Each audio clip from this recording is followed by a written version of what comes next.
Hello and welcome to another screencast where I'll be discussing this time the sensory receptors, just in general what we mean by sensory receptors. So by the end of this you should be able to identify simply the 4 classes of general sensory receptors, pardon me, and the 5 classes of special sensory receptors. Also in detail being able to describe and explain the role that sensory receptors play, as well as sort of a description of the definitions of receptive field, what is meant by sensation versus perception, and then adaptation. Okay, so the sensory receptors connect the external and the internal environments with the central nervous system. So we are looking basically at this part of this diagram, which we've seen before, right? And so we're concerned here with the actual receptors down here, and those receptors are all, of course, specialized. The receptors themselves are specialized neurons, specialized cells, read neurons, with specialized dendrites that will be able to detect and what we say transduce a signal. So for example, what we're talking about, if we're talking about, say, light as a stimulus, the light will be then transduced, that is, converted into an action potential stimulus. So the light stimulus transduced or changed into an action potential stimulus here. So this neuron, the ones that would be specialized for light, say, would be the rods and the cones, and this part of the neuron would be specialized to receive that light, detect that light, and then transduce it into an action potential, which then would be conducted down the axon to the central nervous system, and then synapse here with other cells within the central nervous system. So again, those receptors can be broken down into visceral sensory ones, visceral sensory, and then also somatic sensory ones, monitoring the outside world and the inside world at the same time, right? Again, you have different ones that are specialized, some that are specialized for the outside world, some that are specialized for the inside world. Right? And so if we look at this diagram over here, this is supposed to be emphasizing the fact that that nervous system is throughout the entire body. So there isn't really any part of the body that is not in contact with either the outside world or the inside world, and then the nerves, the neurons, are the ones that are monitoring those environments. So we talk about the receptive field, then, is the area that is monitored by a single receptor cell that is a neuron, right? So the receptive field that we see here, well, first of all, let's go down, and we're looking at just a section through the skin, where this would be the epidermis here, epidermis, and then this area is the dermis, and then this area is the hypodermis. And so what we see is that the skin is the most obvious organ of the body that's in contact with the outside world. So we're going to have specialized cells, neurons here. And this is what we see, the neuron. We see myelinated axons or myelinated dendrites here. And these then would be the receptors up here that are penetrating up into the epidermis. Right? And so again, this is going to, these parts right here are going to be what we refer to as free nerve endings. The free nerve endings up in those cells there. And this one cell, you see it has this receptive field here. Right? And then this neuron over here, this receptive field, is over here. So the more neurons per area, the more sensitive you are. The fewer neurons per area, the less sensitive you are, and the less able you are to distinguish between two separate stimuli. Okay? So we could also have this. Let's say if we had a blood vessel here, right? And here's the blood vessel traveling this way. And so let's say the blood's going in this way, coming out this way. We would also then have cells neurons that are spread like this, and these nerve endings here would then be detecting, say, pressure So the blood pressure, how much this this blood vessel is how much pressure it's exerting on the walls of the organ there. Okay, so that receptive field, again, the more receptive, the more neurons per area. Sort of a high neurons per area.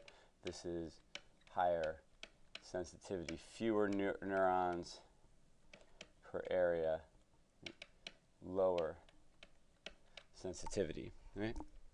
And so by sensitivity, sensation is the frequency, right, and the pattern of action potentials arriving at the central nervous system. So this sensation is not only detecting the stimuli, but then the frequency, and that is how many per second or how many per millisecond, and then the pattern of those action potentials arriving at the central nervous system. So here we have our free nerve endings right here. And those free nerve endings will transduce a stimulus into the action potentials, which will then be conducted to the central nervous system, the cord, and then from the cord up tracks through the spinal cord, and then finally reaching the brain, the cortex area of the brain here. This one happens to be pain receptors or mechanoreceptors, right, in the finger, right, or in the hand area right there. So the frequency, which is the number of action potentials per millisecond, but then also the pattern of them. For example, like Morse code, right? Morse code is S, for SOS is ... dash ... Okay, so the frequency, these are fast, and then the frequency they are slow. But then this pattern, this repeating pattern, right? That's S. This is S. This is O, and this is S. Okay, so the frequency and the pattern of those action potentials arriving at the central nervous system, this cortex right here, will then be interpreted as either pain or temperature change or something like that, depending on what area of the cortex is being stimulated. Right? Then perception is our conscious awareness of that sensation. Right? And so other areas of the brain that will be in contact with this sensory cortex right here, and this, by the way, is the sensory cortex here is on the postcentral gyrus. And so that's the sensory part of the brain right there. The conscious awareness of that then would be in the areas of the brain posterior to that postcentral gyrus area.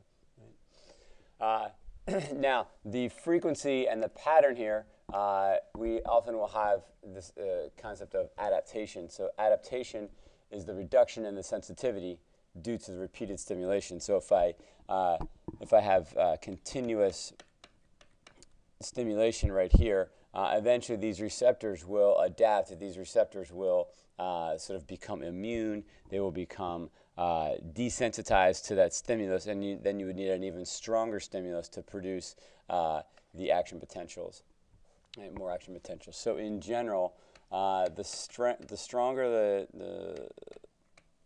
the stronger the stimulus, the greater the frequency of action potentials. Right?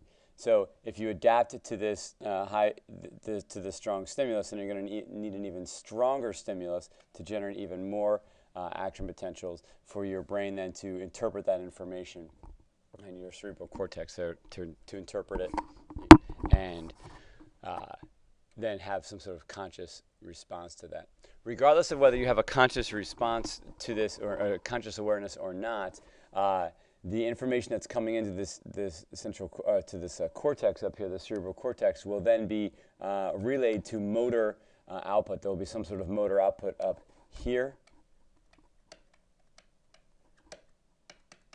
in the brain, but there also might be just motor output down here. Right? So there's going to be some sort of motor output typically associated with that sensory information that's coming in. That motor output is either generated up here in the cerebral cortex or can be generated down here at the level of the cord. Regardless of where you are generating that motor output in response to a stimulus, in response to sensory information coming in. You have that happening both in the central nervous system, right? So this is all central nervous system down there as well. Okay.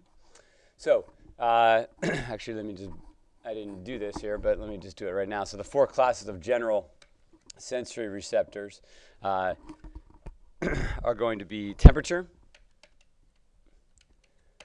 pain,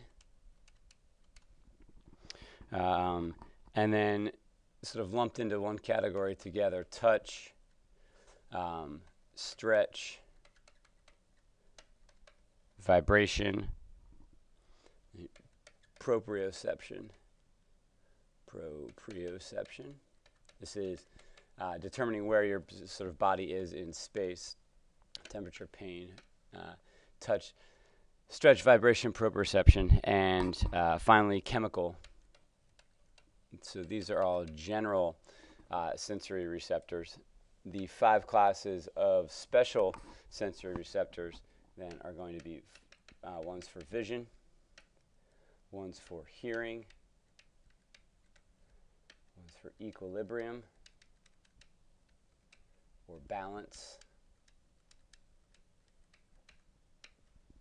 and then ones for olfaction or smell, and lastly taste or gustation.